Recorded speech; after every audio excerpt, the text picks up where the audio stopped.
हमेशा याद रखना कि आपसे सवाल जितनी भी बदतमीजी से पूछा जाए, आप जवाब तमीज से देना, क्योंकि history will not record that question, they will record your answer.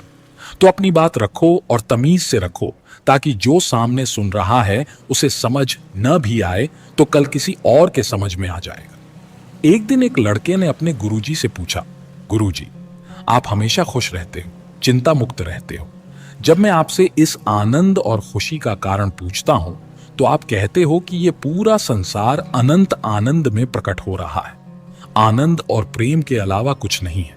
लेकिन गुरुजी, अगर ये बात सच है तो मेरा मन हमेशा खुश क्यों नहीं रहता, और मुझे इस संसार में इतने सारे लोग परेशान क्यों दिखते हैं? गुरु ने कहा, माया है, संसार का आकर्षण, और अविद्या है खुद को ना जानना। यह दोनों चीजें एक ही हैं जिस कारण मन दुखी रहता है। लड़के ने कहा, गुरुजी, माया मोह अज्ञान ये सब मेरे लिए किताबी कंसेप्ट है, मैं इन्हें कभी प्रैक्टिकली नहीं समझ पाया। भोले लड़के की बात सुनकर गुरुजी हंसने लगे। उन्होंने कहा, अभी रात हो गई है, हम इस पर कल चर्चा करेंगे। 2-3 दिन निकल गए, माया और मन पर गुरुजी ने कोई चर्चा नहीं की। फिर एक अजीब घटना हुई जिसने लड़के को माया के प्रत्यक्ष दर्शन करा दिए। हुआ यूं कि एक दिन दोनों गुरु और शिष्य नदी पर सुबह स्नान करने को गए। वापस लौटते समय उन्होंने पहाड़ों में से एक दूसरा रास्ता लिया जो थोड़ा कठिन था लेकिन छोटा भी था। तभी नए रास्ते में उन्हें एक बड़ा सूखा बरगद जैसा विचित्र पेड़ दिखाई दिया। जैसे ही गुरुजी इस पेड़ के पास से निकले, उन्हें ऐसा लगा कि ये पेड़ उन्हें अपनी तरफ खींच रहा है। गुरु पेड़ की तरफ खींचते चले गए और पेड़ से चिपक गए। ऐसा होने पर वे चिंतित स्वर में मदद के लिए पुकारने लगे, अरे जल्दी करो, मुझे इस पेड़ ने पकड़ लिया है, मैं इससे चिपक गया हूं, मेरी मदद करो। लड़का आश्चर्य से चकित रह गया, क्योंकि उसने अपने गुरु को उस दिन से पहले कभी असहाय और व्याकुल नहीं देखा था। लड़के को स्तब्ध खड़ा देख गुरु और जोर से चल रहे थे, क्या तुम मेरे शिष्य नहीं हो जो दूर खड़े हुए हो? तुरंत मदद करो, मेरे पैर खींचो, ये पेड़ मेरी शक्तियां खींच रहा है, मुझे अंदर से बेचैनी महसूस हो रही है, मेरी जल्दी से मदद करो। लेकिन गुरु के पैर आगे बढ़ नहीं रहे थे। वो सोचने लगा कि मैं पेड़ के पास जाऊंगा तो कहीं यह पेड़ मुझे भी ना खींच ले, और अगर ऐसा हुआ तो हम दोनों की मदद कौन करेगा? तभी उसने दूर से आवाज लगाकर कहा, गुरुजी, आपने इतने सारे लोगों की मदद की है और आज आपको मेरी मदद चाहिए। गुरु ने कहा, तुम जल्दी से मेरे पैर को पकड़ो और मुझे इस पेड़ से अलग करो। गुरु के स्वर में गंभीरता थी। लड़का उस पेड़ के पास पहुंचा और उसने पूरी ताकत लगाकर गुरु का पैर खींचा, लेकिन वो उन्हें पेड़ से अलग नहीं कर सका। गुरु ने फिर कहा, मेरा शरीर इस पेड़ के तने में धंस रहा है, मेरी मांसपेशियों में ताकत नहीं बची, मैं बहुत बेचैन हो रहा हूं, मेरी मदद करो। यह सुनकर लड़का अचानक रुक गया। उसने गहरी सांस ली और सोच कर बोला, गुरुजी, ये कैसे संभव है? पेड़ के तने में वो ताकत नहीं जो ये आपको पकड़ सके।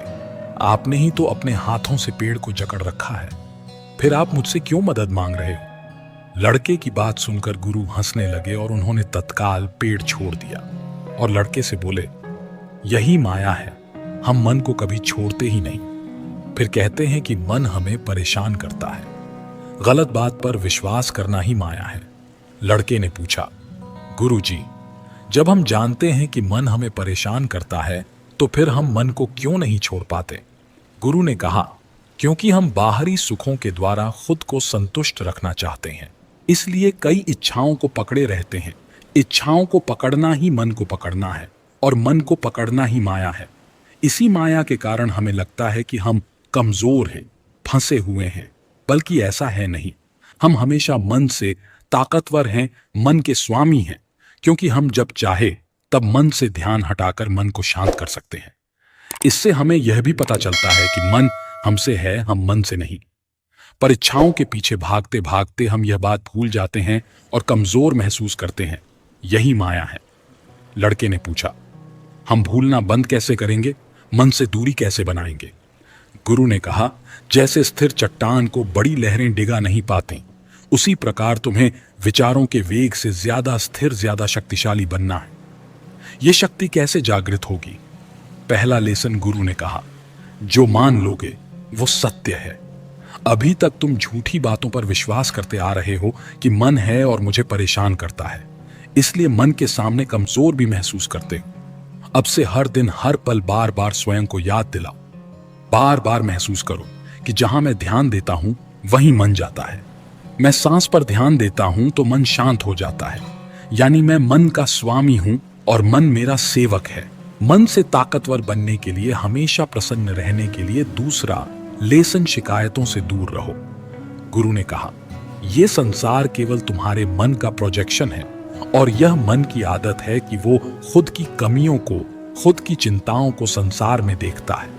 तुम चिंता और परेशानी पर ध्यान लगाओगे तो उतना ही वे तुम पर हावी होती जाएंगी। तुम्हें हर जगह और लोगों में भी दिखेंगी।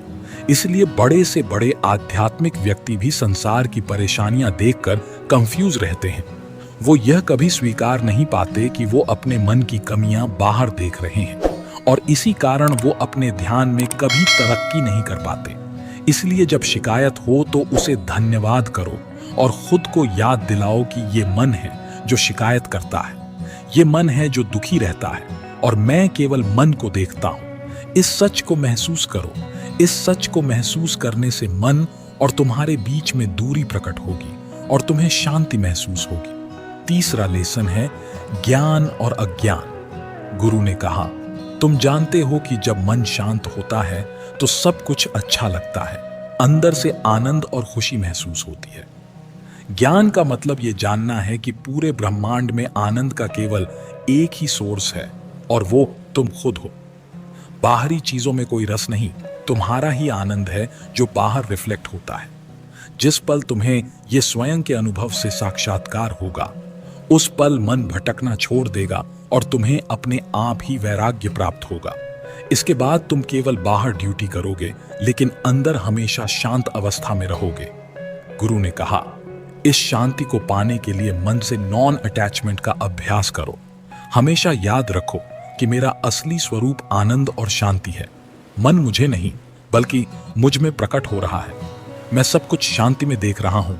मैं कभी रिएक्ट नहीं करता, यानी जो मन से परेशान होता है, मन की शिकायत करता है, वो भी मन ही है।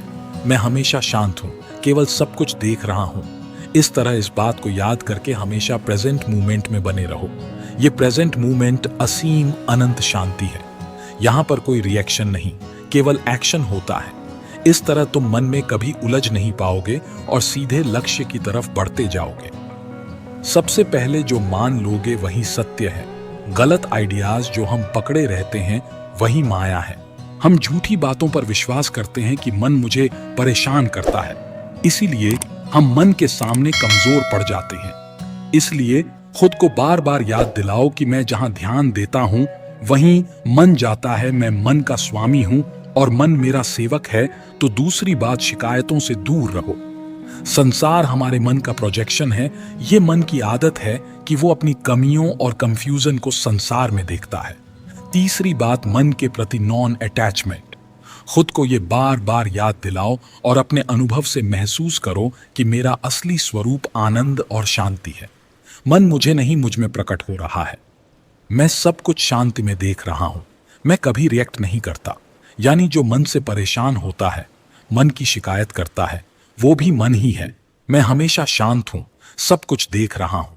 इस प्रकार मन के प्रति नॉन अटैचमेंट या वैराग्य विकसित होता है और हमको वो शांति महसूस होती है जहां पर एक्शन है, रिएक्शन नहीं। दोस्तों, हम लोग एक बार में फोकस गहरा करने की उम्मीद करते हैं, इसलिए परेशान होते हैं। अगर हमें सच में ध्यान या फोकस गहरा करना है तो हमें मेडिटेशन को समझना होगा, जिससे हम यह समझ पाएंगे कि जब मन फोकस करना शुरू करता है तो हर स्टेज में क्या दिक्कतें आती हैं और आप इन्हें अभ्यास से कैसे पार करते हो। गुरु ने कहा, ठीक है, तुम काम करते समय काम के अलावा कुछ और नहीं सोचोगे। दूसरी शर्त है, मुझे इस बारे में कोई सवाल नहीं करोगे। कुछ पूछना होगा तो मैं तुमसे आकर पूछूंगा। गुरुजी की एक विचित्र बात थी, वे हर किसी को अलग अलग तरह से शिक्षा देते। किसी को अकेले में ध्यान करने के लिए कहते तो किसी को मौन रहने के लिए, किसी को एक ही किताब बार बार पढ़ने के लिए कहते तो किसी को एक ही काम बार बार करने के लिए कहते। एक दिन एक चरवाहा गुरु के पास आया और बोला, गुरु जी, मैं ध्यान सीखना चाहता हूं और जीवन का सत्य जानना चाहता हूं। गुरु ने मुस्कुराते हुए कहा, बेटा, ध्यान और इसका तरीका समझना बड़ा सूक्ष्म विषय है। तेज और स्थिर मन वाले ही ऐसा कर सकते हैं। उस लड़के ने कहा, गुरुजी, आप ठीक कहते हैं। मैं अनपढ़ हूं, दुनिया नहीं जानता, सही गलत भी ज्यादा नहीं समझता, पर मैं मन से असंतुष्ट हूं। ये मेरा मन कहना नहीं मानता, इसलिए मेरे अंदर ध्यान सीखने की और मन को जीतने की तीव्र इच्छा है। गुरु ने कहा, अगर तुम सच जानना चाहते हो तो तुम्हें सब कुछ दांव पर लगाना होगा। गुरु गंभीर हो गए और बोले, एक बात याद रखना बच्चे, जीवन लगा भी दिया तो भी इस बात का कोई भरोसा नहीं कि तुम्हें इस जीवन में ज्ञान हो ही जाएगा। नौजवान थोड़ा हिचकिचाया, फिर उसने कहा, गुरुजी, मैं वापस लौटने के लिए नहीं आया था। आप जो कहेंगे वही मेरे लिए पत्थर की लकीर है। मैं आपकी हर बात मानूंगा। गुरु ने कहा, ठीक है, एक काम करो, इस आश्रम में 1000 शिष्य हैं। यहाँ हर दिन भोजन की सामग्री में दूध लगता है। आज से मवेशियों को पालने से लेकर दूध निकालने तक सारी जिम्मेदारी तुम्हारी है। लेकिन मेरी 2 शर्तें हैं। पहली शर्त, कुछ और नहीं सोचोगे काम करते समय। जो तुम काम कर रहे हो उस काम के अलावा तुम कुछ और नहीं सोचोगे। दूसरी शर्त, दोबारा मेरे पास मत आना और किसी सवाल का जवाब मत पूछना। आखिर में गुरु ने कहा, जब समय आएगा तब मैं ही तुम्हारे पास आऊंगा। लड़के को आश्चर्य हुआ, पर भोलेपन में उसने दोनों शर्तें स्वीकार कर लीं और काम करने लगा। जब भी काम करते समय उसके मन में कोई विचार आता तो वो सतर्क हो जाता। कभी कभी विचार नहीं रुकते तो वो रुक कर बैठ जाता और अकेला बैठा रहता। न किसी से कुछ बोलता, न कुछ और करता। सबको बहुत अजीब लगता, लेकिन लड़का गुरु की शर्तों को निभाता रहा। समय अपनी रफ्तार से चलता रहा और देखते ही देखते 10 साल बीत गए। गुरु को छोड़कर आश्रम के सब लोगों को लगता कि ये नौजवान गूंगा है, लेकिन अब जल्दी ही सब कुछ बदलने वाला था। एक दिन गुरु ने घोषणा की कि मेरा आखिरी समय आ रहा है और मुझे अपना उत्तराधिकारी चुनना है, जो मेरे बाद इस आश्रम के शिष्यों को गाइड कर सके। इसलिए मेरा कोई भी शिष्य जिसे लगता है कि मैंने ध्यान को जान लिया है, वो अपने जीवन की सीख एक कागज पर 2 पंक्तियों में लिखे और इस पेटी में डाल दे। जो ध्यान के सार को 2 पंक्तियों में लिखेगा वही इस आश्रम का उत्तराधिकारी होगा। इस घोषणा के बाद शिष्य आपस में विचार विमर्श करने लगे कि गुरु की फाइनल टीचिंग क्या है। ये चर्चा भी होने लगी कि गुरु ने जो सिखाया है उसे 2 लाइन में कैसे लिखें। ऐसी कौन सी 2 लाइंस लिखें जिसमें पूरे ध्यान और तत्व का सार हो और वो सबसे बेहतर भी हो। ये सारी चर्चाएं चलती रहीं। कई शिष्यों ने पर्चियां डाली। 2 दिन बाद गुरु एक एक करके सबकी पर्ची वापस करने लगे, क्योंकि किसी ने भी सही जवाब नहीं दिया था। आखिर में एक पर्ची थी जिस पर लिखा था कि मन दर्पण है, विचार धूल है, दर्पण साफ रखो, यही ध्यान है। यह पढ़कर गुरु ने सबसे मेधावी शिष्य को बुलाया और उससे कहा, मैं जानता हूं कि ये तुमने लिखा है, लेकिन ये भी सच नहीं है। गुरु की बातें सुनकर सब हैरान रह गए और सबने पूछा, गुरुजी, फिर सच क्या है? गुरु ने कहा, चलो मेरे साथ, एक शिष्य है जो जवाब दे सकता है। आश्रम के 1000 शिष्य गुरु के पीछे चल पड़े। सब चलते हुए उसी लड़के के पास पहुंचे जो मवेशियों को घास खिला रहा था। गुरु ने चरवाहे से पूछा, बताओ, तुम्हारे हिसाब से सत्य क्या है? मैंने तुम्हें 10 सालों में क्या सिखाया है? सब शिष्यों को बहुत आश्चर्य हुआ, क्योंकि सब उसे अनपढ़ और गंवार समझते थे। आज तक किसी ने उसे ध्यान करते या कुछ पढ़ते हुए नहीं देखा था। चरवाहे ने कहा, गुरुजी, मैं ज्यादा कुछ नहीं समझता, पर जो अनुभव मैंने जाना है वो ये है कि ना मन का दर्पण है, ना विचारों की धूल है। जो ये जान गया वो उस रोशनी को पा गया। गुरु ने पूछा, ये तुमने कैसे जाना? ना तो तुमने कोई विशेष अध्ययन किया, ना ही तुमने कोई विशेष प्रक्रिया की, और ना ही तुमने कोई विशेष अभ्यास किया। फिर तुमने इस ज्ञान को कैसे प्राप्त किया? चरवाहे ने कहा, गुरुजी, 10 साल पहले आपने मेरे सामने शर्त रखी थी कि जब काम करना तो उसको छोड़कर कुछ और मत सोचना। शुरू में मैंने प्रयास किया तो मुझसे काम नहीं होता था, क्योंकि ना चाहते हुए भी बहुत से विचार आते थे मन में। कई प्रकार के सवाल उठते थे। कई बार वेग इतना बढ़ जाता था, मैं विचारों को इग्नोर नहीं कर पाता तो मैं रुक कर बैठ जाता। और विचारों के जाने का इंतजार करता, लेकिन इंतजार करने से मन शांत नहीं होता। तो फिर मैं विचारों के बारे में ही सोचने लगा कि विचार क्या है, कहां से आते हैं। मैंने इन्हें ही देखना शुरू कर दिया कि ये विचार क्यों आते हैं और आकर कहां चले जाते हैं। जैसे ही मैंने अपने विचारों को पूर्ण ईमानदारी से देखना शुरू किया, जैसे ही मैंने अपने विचारों में इंटरेस्ट लेना शुरू किया, वैसे ही धीरे धीरे मेरा मन शांत रहने लगा। जब भी मुझे विचार आते तो मैं सतर्क हो जाता, विचारों को देखता। विचार जल्दी ही खत्म हो जाते और मैं काम पर वापस लौट आता। फिर एक ऐसा समय आया जहां मेरे सारे विचार शून्य हो गए और मैं कई समय तक इसी विचार शून्य स्थिति में, इसी आनंद में बना रहा और यहीं मुझे सारा ज्ञान प्राप्त हुआ। शिष्य की बातें सुनकर गुरु बहुत खुश हुए। तभी चरवाहे ने कहा, गुरुजी, लेकिन इससे भी ज्यादा महत्वपूर्ण आपकी दूसरी शर्त थी कि आपने मुझे सवाल पूछने से मना कर दिया। अगर ये शर्त ना होती तो मुश्किल आने पर मैं इस अभ्यास को छोड़ देता और कुछ और जानने की या करने की कोशिश करता और मन के जाल में फंसा रहता। मैंने कभी ये जाना ही नहीं कि अपने अभ्यास पर डाउट करना केवल एक विचार है। दूसरा सॉल्यूशन ढूंढना भी मन का ही विचार है। ये भी आएगा और चला जाएगा। आपकी दूसरी शर्त ने मुझे पहली शर्त पर टिकाए रखा। जब मैंने दृढ़ निश्चय किया कि मुझे मात्र यही काम करना है, तो मन दोबारा फिर मुझ पर हावी नहीं हो पाया। चरवाहे ने अपनी कहानी खत्म की। गुरु शांति से सबके चेहरे देखते रहे। जिन्हें कुछ समझ आया उन्होंने चरवाहे को नमस्कार किया, जिन्हें कुछ समझ नहीं आया उन्होंने भी नकली नमस्कार किया और सब अपने कमरों में चले गए। दिन खत्म हुआ, आधी रात हुई। गुरु ने चरवाहे को जगाया और गंभीर स्वर में कहा, बेटे, ये लो मेरी छड़ी और मेरी शॉल। ये प्रतीक है कि तुम ही मेरे सच्चे उत्तराधिकारी हो, परंतु तुम अभी के अभी आश्रम छोड़कर चले जाओ, क्योंकि इस आश्रम में बहुत सारे विद्वान शिष्य हैं जो खुद को तुमसे श्रेष्ठ मानते हैं और मेरे जाने के बाद वो तुम्हें शांति से जीने नहीं देंगे, क्योंकि वे इस बात को बर्दाश्त नहीं कर पाएंगे कि वे अभी तक मन के जाल में फंसे हुए हैं। और एक साधारण सा चरवाहा केवल 2 शर्तों को मानकर आत्मज्ञान को पा गया। चरवाहे ने गुरु को प्रणाम किया, पैर छुए और रात ही रात वहां से निकल गया। दोस्तों, मन क्या है? जैसे प्रकाश की अनुपस्थिति को अंधेरा कहते हैं, यानी अंधेरे का अपना कोई अस्तित्व नहीं है, वैसे ही मन का अपना कोई अस्तित्व नहीं। हम ध्यान के ना होने को, प्रेजेंट में ना रहने को मन कहते हैं, यानी प्रेजेंट मूवमेंट में ना रहना ही मन है। प्रेजेंट मूवमेंट में ना रहना ही विचार है। मन के विचार कैसे शांत होंगे?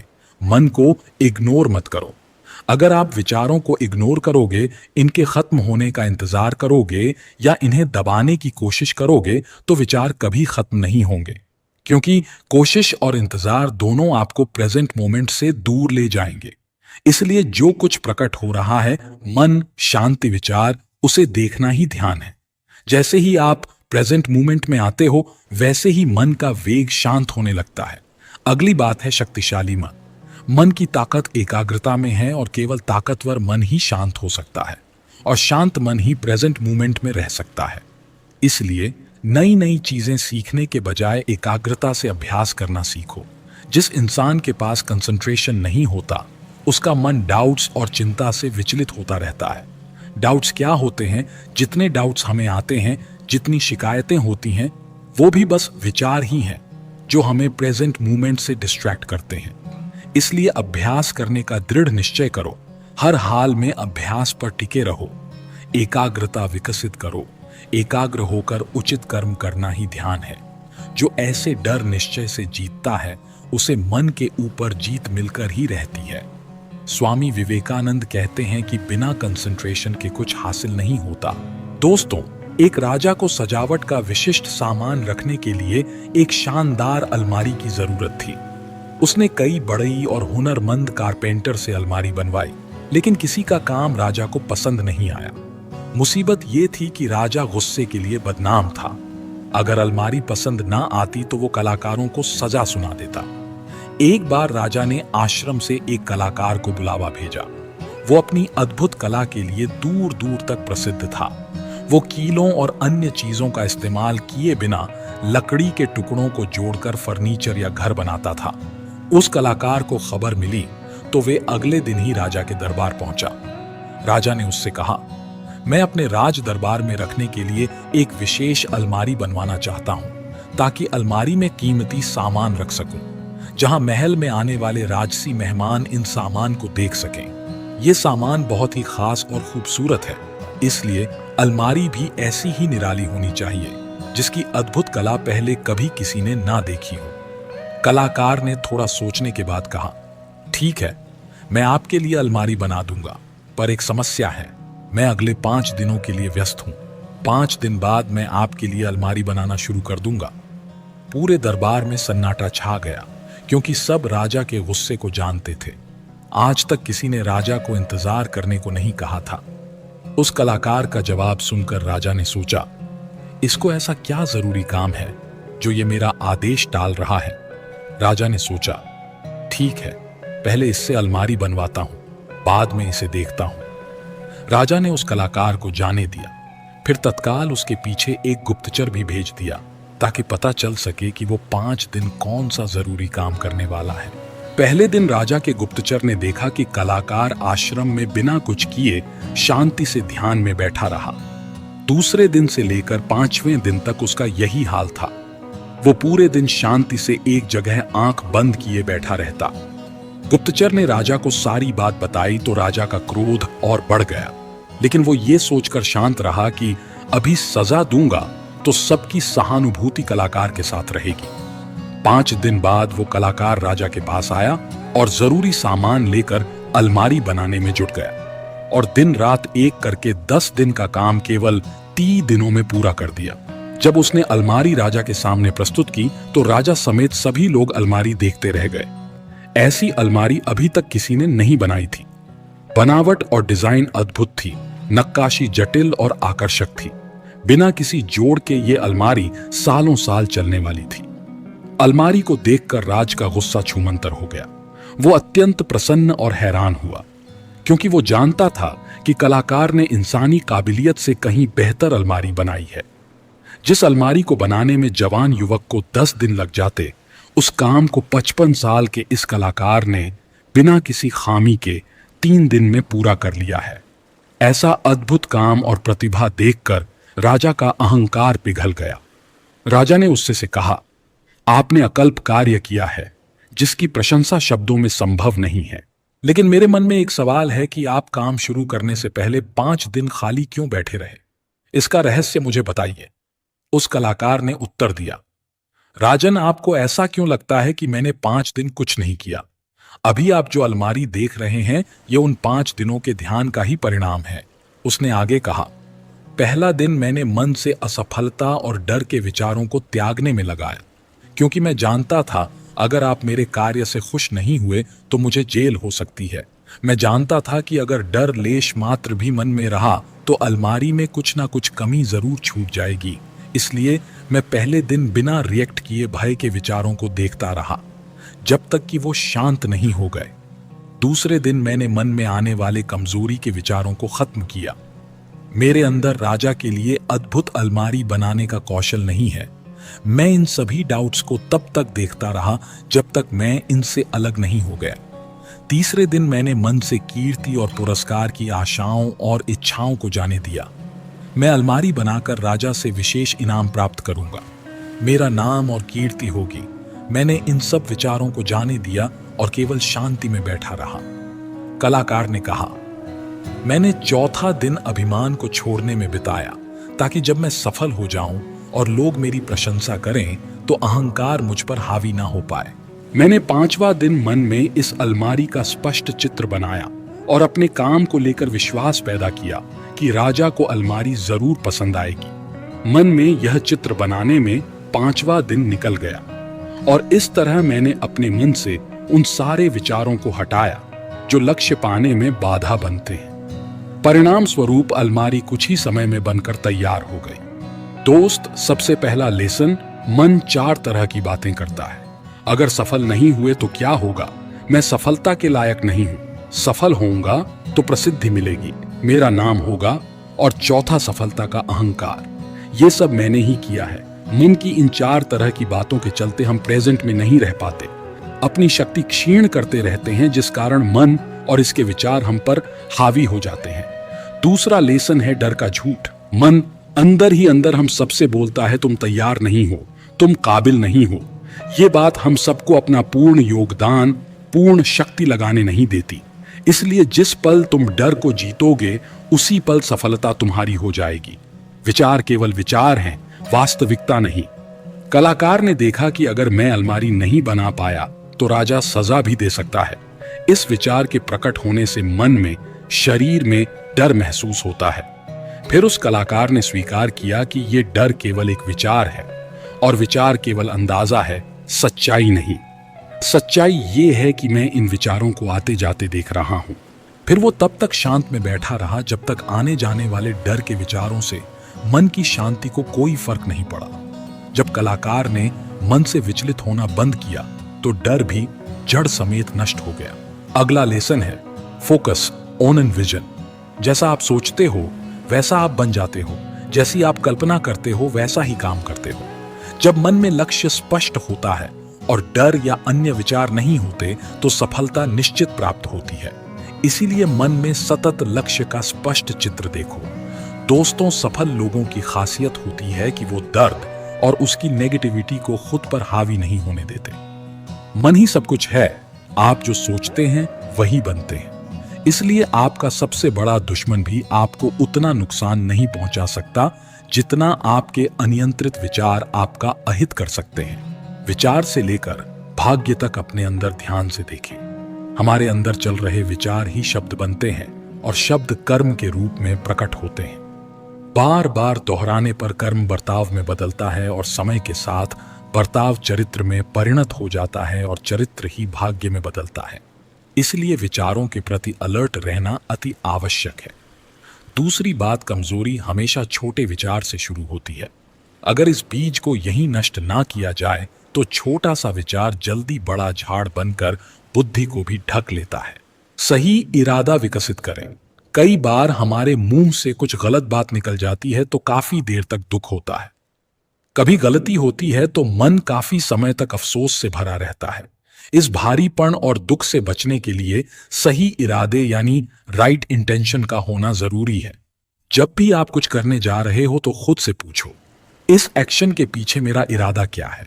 क्या मैं दूसरों को दुख पहुंचाने या नीचा दिखाने जा रहा हूं? खुद से पूछो, क्या मैं खुद को बेहतर दिखाने का प्रयास कर रहा हूं? इरादे के प्रति सचेत रहने से और इन्हें पॉजिटिव इंटेंशन से जोड़ने से आप मन की नेगेटिविटी कम कर सकते हो और दुख से बच सकते हो।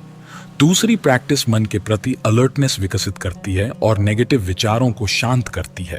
वो है माइंडफुलनेस, यानी बिना किसी जजमेंट के इस पल में जो हो रहा है केवल उसे देखना, यानी अपने मन के अच्छे बुरे विचार, इमोशंस और यादों को बिना रिएक्ट किए केवल देखना। जो स्वयं को देखता है वही सबसे बड़ा तपस्वी है। जरा एक बार सोचिए कि अमूमन हर दिन जैसे ही आप सुबह उठते हैं तो आपका दिमाग कैसा महसूस करता है।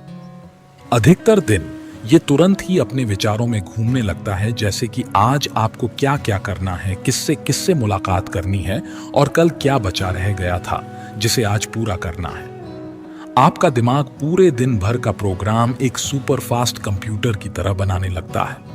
ज्यादातर लोगों के दिमाग में बिस्तर से उतरने से पहले ही ये सब एक तूफान की तरह चल चुका होता है, जहां कई बार आप अपनी पुरानी यादों में भी जाकर खुद को आंकने लगते हैं। मतलब आप अपने दिन की शुरुआत ही खुद को थका देने वाली एक्टिविटीज से करते हैं और एज ए रिजल्ट अक्सर आप अपने दिमाग को सुबह से ही पजल डोमेन में भेजना शुरू कर देते हैं। सुबह एनर्जी भरपूर रहती है, इसलिए उस वक्त इसका पता नहीं चलता। तो अगर आपकी दिनचर्या भी कुछ इसी प्रकार से शुरू होती है तो शायद आज आपको कोई सलूशन मिलेगा। एक बार सोचिए कि क्या होगा यदि आप इस मानसिक तूफान को शांत कर सकें और अपने अंदर गहरे में कहीं एक स्थान पर फिर से पहुंच सकें जो अत्यंत शांति और सुकूनदायक है। और इस शांत स्थान में केवल आपको धूप अंधेरा नहीं मिलने वाला, बल्कि इसे एक गहरे विशाल महासागर की तरह समझें जहां शांति कोई ऐसी स्थिति नहीं है जिसे आप जबरदस्ती और सिर्फ महसूस करते हैं, बल्कि ये कुछ ऐसा है जिसे आप वास्तव में जीते हैं और अनुभव करते हैं। कंडीशन सिर्फ एक ही है कि लाइफ से आप पूरी जिंदगी वही पा सको जो वो देने आती है। दरअसल जब आप स्वयं को खाली होने की अनुमति देते हैं तो कुछ मुक्तिदान घटित होता है। अब आप हर दिन पहनने वाले अलग अलग मुखौट को छोड़ना शुरू कर देते हैं। मेडिटेशन आपको कुछ पल के लिए ही सही उस स्थिति में पहुंचा देता है जहां अतीत और भविष्य के बारे में आपकी सारी चिंताएं दूर होकर आप केवल वर्तमान में जी रहे होते हैं। इस खाली जगह में आपको एक प्रकार की स्पष्टता मिलती है जो तब आना वास्तव में कठिन होता है जब आपका दिमाग शोरगुल वाले विचारों से भरा होता है। वास्तव में यह खालीपन बनता ही इसीलिए है ताकि वास्तविक ज्ञान इसी जगह में अपनी पैठ बना सके। एक बार आप इसकी प्रैक्टिस करना शुरू करते हैं, फिर आपको भावनात्मक और मानसिक रूप से जो लाभ मिलता है वो वास्तव में आश्चर्यजनक है। यही वो बिंदु है, वो ब्रेक पॉइंट है जहां आप खुद से सभी प्रकार की भारी अपेक्षाओं और आत्म आलोचनाओं को छोड़कर केवल स्वयं बच जाते हैं। जैसे आपके कंधों से कोई भारी वजन उतर गया है और आप काफी हल्का और स्वतंत्र महसूस कर रहे हैं। ये खालीपन महज एक छोटा सा विराम नहीं होता, ये आपके जीने और हर एक पल का आनंद लेने के तरीके में एक बहुत बड़ा बदलाव कर देता है। ये किसी भी चीज की कमी के बारे में नहीं है, बल्कि ये वास्तव में पहले से उपलब्ध सहज समृद्धि जो आपकी अत्यधिक व्यस्तता से उपजे विचारों के जाल के नीचे छिप गई है। इस प्रोसेस में आप अपनी कुछ गहरी धारणाओं के बारे में भी स्पष्टता प्राप्त करते हैं। जैसे आपने सुना होगा कि कुछ भी हासिल करने के लिए हमेशा प्रयास और संघर्ष करते रहना चाहिए। ये मानसिकता हमें ये सोचने पर मजबूर करती है कि जो कुछ भी पाने लायक है वो केवल कड़ी मेहनत और अथक प्रयास से ही आ सकता है। लेकिन जब आप खाली होने की प्रैक्टिस शुरू करते हैं तो आपको कुछ बिल्कुल अलग, बिल्कुल ही नया एक्सपीरियंस होता है। अब आपको पता लगता है कि कभी कभी कुछ पाने के लिए आपको लड़ना ही नहीं पड़ता, बल्कि वहां पर शांतिपूर्ण समर्पण ही वास्तविक सफलता दिलाता है।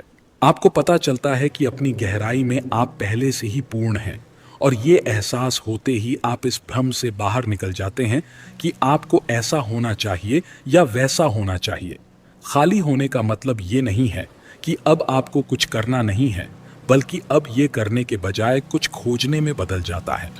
इनफैक्ट ये उन परतों को हटाने जैसा है जो वास्तविक चीज के बारे में आपके दृष्टिकोण को अवरुद्ध कर रही है। हमें अक्सर यह सिखाया पढ़ाया और समझाया गया है कि हमें केवल उसी चीज की कद्र करनी चाहिए जो हमें कड़ी मेहनत से मिलती है। लेकिन आध्यात्मिकता की दुनिया में रास्ता काफी सीधा है। ये कड़ी मेहनत के बारे में बात नहीं करता, बल्कि ये जो है उसे शांति से स्वीकार करने के बारे में बात करता है। जैसे एक बार सोचो कि आप नदी में तैर रहे हो। यदि आप धारा के विपरीत तैरने का प्रयास करेंगे तो आप समझ सकते हैं कि प्रतिरोध भी अधिक होगा, लिहाजा आप थक भी जल्दी जाएंगे। लेकिन अगर आप सिर्फ नदी की धारा पर भरोसा करके अपने आप को उसके प्रवाह पर छोड़ देते हैं तो आप आसानी और सहजता से कम समय में अधिक दूरी तय कर लेंगे। उसी तरह जब आप इस खालीपन को भी गले लगा लेते हैं तो आपका जीवन की धाराओं के खिलाफ संघर्ष स्वतः ही खत्म हो जाता है। आप उनके साथ आगे बढ़ने लगते हैं। हमेशा कुछ ना कुछ करने की आदत वास्तव में आपको वास्तविक आप बनने से रोक सकती है।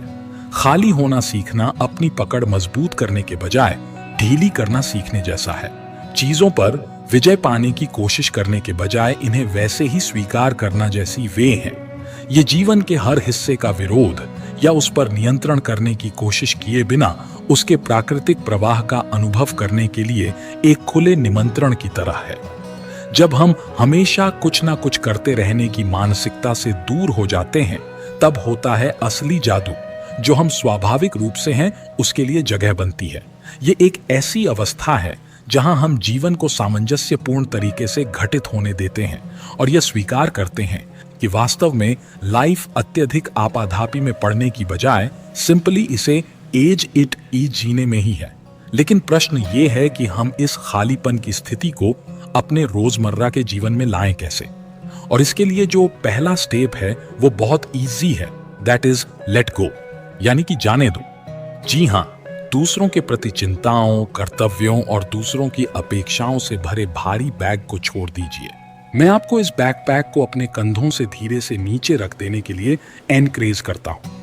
कभी कभी सबसे गहरा परिवर्तन ही तब होता है जब हम दुनिया का बोझ अपने कंधों पर उठाने की कोशिश करना बंद कर देते हैं। एक और उपयोगी तरीका है अपने थॉट्स यानी अपने विचारों पर नजर रखना। अपने मन के जटिल जाल में उलझने के बजाय अपने विचारों का एक सजग पर्यवेक्षक बने। जब आप शून्यता को अपनाते हैं तो आप अपने विचारों में बिना शामिल हुए बस उन्हें दूर से देख रहे होते हैं। इस तरह से आप अपने उन विचारों को कॉन्शियसली सिलेक्ट करके त्यागने का विकल्प चुन सकते हैं जो आपको अच्छा महसूस करने में मदद नहीं कर रहे। और ये जान लीजिए कि इसे आप इमेजिन करके नहीं जान सकते कि इस तरह से अपने थॉट्स को ऑब्जर्व करना आपकी सोच से भी कितना अधिक शक्तिशाली हो सकता है। जब आप मेडिटेशन यानी ध्यान करें तो अपने विचारों को अपने मन के आकाश में तैरते हुए बादलों के रूप में देखने की कोशिश करें। आपको अपना कोई भी विचार, चाहे वो नेगेटिव हो या पॉजिटिव, कैसा भी हो, उसे पकड़ नहीं लेना है। सभी विचारों को केवल देखें और बादलों की तरह ही उड़ जाने दें। इस तरह से जब आप अपने विचारों के आने जाने को अपने दैनिक जीवन का हिस्सा बना लेंगे, तब आपको एहसास होगा कि यह वास्तविकता से भागने के बारे में नहीं है, बल्कि इसे और अधिक गहराई से अनुभव करने के बारे में है। लेकिन यह एक बार में नहीं हो जाता। आपको केवल खुद को यह बताना है कि हो चाहे ना हो, रोज पूरी कोशिश करनी है। 1 घंटा इस चीज को प्रैक्टिस करना ही है और इस बात का कॉन्फिडेंस मैं आपको दिलाता हूं कि जैसे जैसे आप इसका अभ्यास करते जाते हैं, आप अपने आसपास की दुनिया के साथ बातचीत करने के तरीके में छोटी लेकिन महत्वपूर्ण बदलाव देखना शुरू कर देंगे। यह सच है कि हमारे बहुत सारे दुख वास्तव में ओएमोशनल होते हैं और हमारे डिसीजन पर ही निर्भर करते हैं। कठिन समय और चुनौतियों का सामना तो हम सभी करते हैं, लेकिन इन स्थितियों पर हम रिस्पांस कैसे देते हैं यह हम पर निर्भर करता है। जब आप खालीपन को प्रैक्टिस करना शुरू करते हैं, तब आप देखते हैं कि जो समस्याएं आपको पहले परेशान कर देती थीं, वे वास्तव में आपके अपने दिमाग द्वारा पैदा की गई हैं। शून्यता का यह अभ्यास आपको फील कराता है कि आपके पास नकारात्मक विचारों और भावनाओं में ना फंसने का विकल्प हमेशा मौजूद था और है। आप अपने विचारों या आपके आसपास होने वाली घटनाओं से नियंत्रित नहीं होते, बल्कि अब आपको उन पर रिस्पांस कैसे करना है, यह विकल्प चुनना होता है। यह विकल्प ही शून्यता की वास्तविक स्थिति है। यह आपको शांति प्रदान करता है, तब भी जब आपके चारों ओर सब कुछ अस्त व्यस्त हो। दरअसल खालीपन चीजों के सरल रूप में ही सुंदरता देख पाने के बारे में है। आज की दुनिया में हम हमेशा और अधिक की तलाश में रहते हैं, अधिक पैसा, अधिक रुतबा, अधिक सम्मान। लेकिन जब आप शून्यता को अचीव करने की प्रैक्टिस करते हैं, तो आप वास्तव में और अधिक की चाह के बजाय उस चीज की सराहना करना शुरू कर देते हैं जो आपके पास पहले से है। और कुछ दिन में ही ये प्रक्रिया वास्तव में आपको सेटिस्फाई करने लगती है। जब आप अपन को अपनाना शुरू करेंगे, तो आपको एहसास होगा कि सच्ची खुशी अधिक चीजें इकट्ठा करने या कोई पर्टिकुलर पोजीशन या स्टेटस हासिल करने से नहीं आती है। इसके बजाय ये आपके और आपके आसपास की दुनिया के साथ एक वास्तविक और सार्थक संबंध बनाने के बारे में है। खालीपन दुनिया से मुंह मोड़ने के बारे में नहीं है, बल्कि इसे और अधिक व्यापक और शांतिपूर्ण तरीके से समझने के बारे में है। याद रखिएगा कि शून्यता कोई जगह नहीं है जहां आप पहुंचेंगे, बल्कि ये एक यात्रा है जिसे आप कंटिन्यूअसली एंजॉय करते हैं। ये जान ले कि आने वाला हर नया दिन खाली रहने का अभ्यास करने, अपने आप को अपने दिमाग की पकड़ से मुक्त करने और जीवन को अधिक समृद्ध और संपूर्ण तरीके से अनुभव करने का एक नया मौका है। खालीपन एक बहुत ही व्यक्तिगत यात्रा है जो इस बात पर निर्भर करती है कि आप दुनिया को कैसे देखते हैं और जीवन में आपके अपने अनुभव कैसे हैं। लेकिन इस रास्ते पर चलते समय अपने प्रति दयालु होना महत्वपूर्ण है, क्योंकि हो सकता है कि आप कुछ दिनों तक तो इस प्रैक्टिस से एक मजबूत जुड़ाव महसूस करें, लेकिन किसी और दिन आपको इस तक पहुंचने में भी कठिनाई हो सकती है। लेकिन यह सामान्य है, जिंदगी का हिस्सा है। हाँ, एक बात है कि इस दौरान आप जिन परिवर्तनों से गुजरें, जो भी नए एक्सपीरियंस आपको हासिल हों, उनके बारे में सोचने पर कुछ समय अवश्य बिताएं। इस बात पर विचार करें कि ध्यान करने के बाद आप कैसा महसूस करते हैं। जब आप खुद को इन्वॉल्व किए बिना बैठते हैं तो किस प्रकार के विचार या भावनाएं आपके सामने आती हैं। शून्यता की प्रैक्टिस करना आपके डेली कम्युनिकेशन के तरीके को कैसे प्रभावित करता है, इन सवालों के बारे में सोचने से वास्तव में आप इस प्रक्रिया की उपयोगिता को समझने लगेंगे। आपकी आगे की यात्रा आसान हो जाएगी। कल सुबह जब आप उठेंगे तो आपके पास रोज की तरह भारीपन के बजाय हल्कापन, उथल पुथल के बजाय शांति चुनने का मौका होगा।